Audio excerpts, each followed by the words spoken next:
একটি পাথরের মূর্তি 10,500 কিলোমিটার হেঁটে কারো ভালোবাসার সাক্ষ্য দিতে পারে?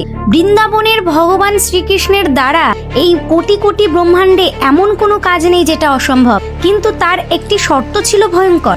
যদি তুমি পিছনে ফিরে তাকাও, আমি ঠিক সেখানেই পাথর হয়ে যাব। ঘটনাটি বলার আগে বলি, যদি আপনি আমার চ্যানেলে নতুন হয়ে থাকেন তাহলে অবশ্যই চ্যানেলটিকে সাবস্ক্রাইব করবেন আর লাইক করবেন। উড়িষ্যার এক গ্রাম থেকে দুই ব্রাহ্মণ, একজন ধনী বৃদ্ধ এবং একজন দরিদ্র যুবক, পায়ে হেঁটে বৃন্দাবন যাত্রা করেন। পথে সেই বৃদ্ধ অসুস্থ হয়ে পড়লে যুবকটি সম্পূর্ণ সন্তানের মতো তাকে সেবা করে, তাকে কাঁধে তুলে নেয়, তার প্রাণ বাঁচায়। বৃন্দাবনে পৌঁছে ভগবানের সামনে দাঁড়িয়ে সেই বৃদ্ধ আবেগে আতফুল্ল হয়ে প্রতিজ্ঞা করেন, বাবা, আমি আমার মেয়ের বিয়ে তোমার সঙ্গেই দেব। কিন্তু গ্রামে ফিরেই সমাজ এবং নিজের ছেলেদের ভয়ে সেই বৃদ্ধ কথা পাল্টে ফেলেন। পঞ্চায়েতের সভায় তিনি মিথ্যে বলে দেন, আমি এমন কখনো প্রতিশ্রুতি দিইনি।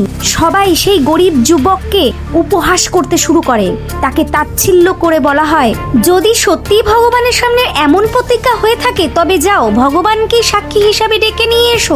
যুবকটি কাঁদতে কাঁদতে আবার বৃন্দাবনে ছুটে যায়। সে মূর্তির সামনে দাঁড়িয়ে অনড় হয়ে বলে, প্রভু, আপনাকে আমার সঙ্গে যেতেই হবে। তখন মূর্তি থেকে কণ্ঠস্বর শোনা যায়, মূর্খ, কোথাও কি পাথরের মূর্তি হাঁটে?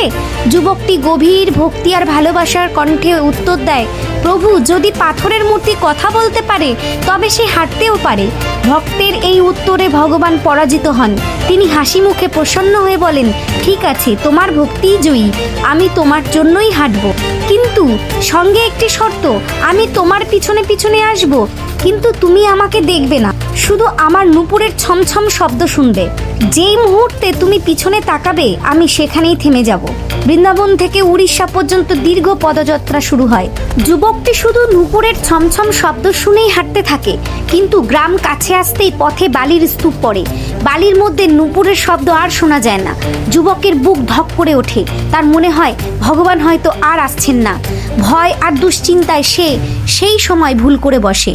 সে পিছনে তাকিয়ে ফেলে, আর ঠিক সেই মুহূর্তে কৃষ্ণ মৃদু হেসে বলেন এবং স্থির হয়ে যান।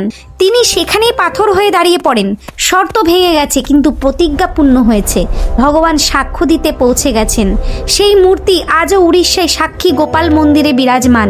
নিজের ভক্তের নিঃস্বার্থ প্রেম আর ভক্তির সাক্ষী হয়ে সে আজও সেই পাথরের কৃষ্ণ তার ভক্তের ভালোবাসায় গবাহি দিয়ে চলেছেন।